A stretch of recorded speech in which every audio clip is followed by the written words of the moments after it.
Saudi ಅರೇಬಿಯಾದಲ್ಲಿ ಅವರನ್ನು shoot ಮಾಡಿಕೊಡುವಂಥ ಕೆಲಸವನ್ನು ಮಾಡ್ತಾರೆ, ಹ್ಯಾಂಗ್ ಮಾಡಿಸುವಂಥ ಕೆಲಸವನ್ನು ಮಾಡ್ತಾರೆ.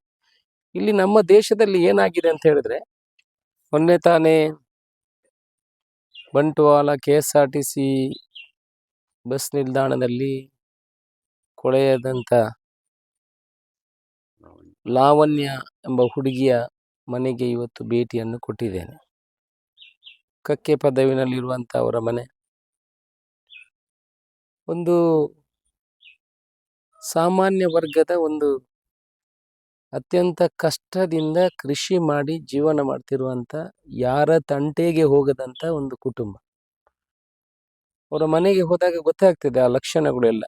ತಂದೆ ತಾಯಿ ಇಬ್ಬರು ಕೂಡ ಕೃಷಿ ಮಾಡಿ ಜೀವನ ಮಾಡುವಂಥವರು, ಭಾರಿ ಕಷ್ಟದಿಂದ ಮೇಲೆ ಬರ್ತಾ ಇರುವಂಥವರು.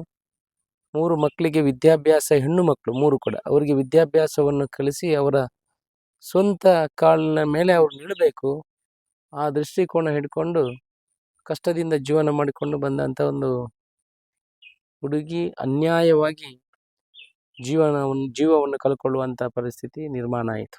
ಇಂಥ ಘಟನೆ ಆಗಬಾರ್ದಿತ್ತು, ಆಗಿದೆ.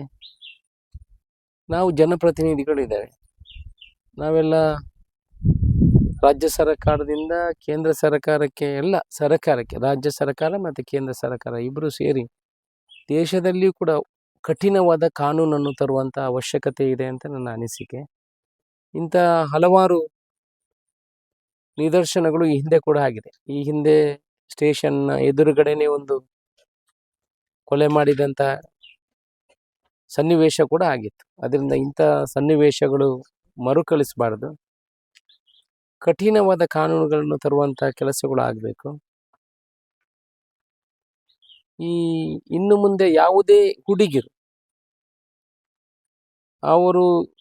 ಅವರಿಗೆ ಭದ್ರತೆಯನ್ನು ಕೊಡುವಂಥ ಕೆಲಸಗಳು, ಭದ್ರತೆ ಅಂತ ಹೇಳಿದ್ರೆ ಕಾನೂನಿನ ಮುಖಾಂತರ ಅವರಿಗೆ ಭದ್ರತೆಯನ್ನು ಸಿಗುವಂಥ ಕೆಲಸ ಆಗಬೇಕು. ಇಂಥ ಕಠೋರ ಕೆಲಸಗಳನ್ನು ಯಾರು ಮಾಡ್ತಾರೆ ಅವರಿಗೆ ಸರಿಯಾದ ಒಂದು ಸಂದೇಶ ಹೋಗುವಂಥ ಕೆಲಸಗಳು ಆಗಬೇಕು. ಈಗ ಬೇರೆ ದೇಶಗಳಲ್ಲಿ ಇಂಥ ಕೃತ್ಯಗಳನ್ನು ಮಾಡಿದರೆ 1 ತಿಂಗಳು 2 ತಿಂಗಳಲ್ಲೇ ಅವರಿಗೆ ಶಿಕ್ಷೆ ಕೊಡುವಂಥ ಕೆಲಸ, ಅವರನ್ನು ಎನ್ಕೌಂಟರ್ ಮಾಡುವಂಥ ಕೆಲಸ, ಇಲ್ಲಾಂತಾದರೆ ಅವರಿಗೆ ಸೌದಿ ಅರೇಬಿಯಾದಲ್ಲಿ ಅವರನ್ನು ಶೂಟ್ ಮಾಡಿಕೊಡುವಂಥ ಕೆಲಸವನ್ನು ಮಾಡ್ತಾರೆ, ಹ್ಯಾಂಗ್ ಮಾಡಿಸುವಂಥ ಕೆಲಸವನ್ನು ಮಾಡ್ತಾರೆ. ಇಲ್ಲಿ ನಮ್ಮ ದೇಶದಲ್ಲಿ ಏನಾಗಿದೆ ಅಂತ ಹೇಳಿದ್ರೆ, ಯಾವುದೇ ಕೃತ್ಯವನ್ನು ಮಾಡಿದರೂ 2-3 ವರ್ಷದಿಂದ ಅವರು ಜೈಲಿಂದ ವಾಪಸ್ ಬರುವುದು, ಅವರಿಗೆ ಬಿರುದನ್ನು ಕಟ್ಟಿಕೊಂಡು ಅವರು ಬರುವಂಥ ಪರಿಸ್ಥಿತಿ ನಿರ್ಮಾಣ ಆಗಿದೆ.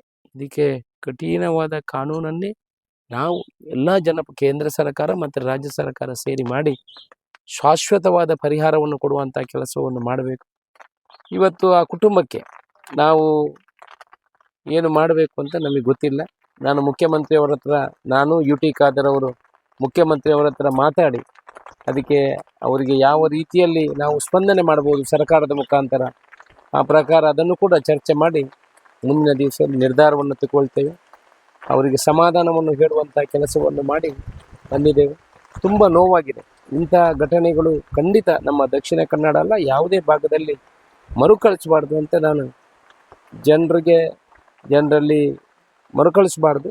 ಅದಕ್ಕೆ ಕಟ್ಟುನಿಟ್ಟಿನ ಕ್ರಮವನ್ನು ಮುಂದಿನ ದಿವಸದಲ್ಲಿ ತಗೊಳ್ಳುವಂಥ ಅವಶ್ಯಕತೆ ಇದೆ.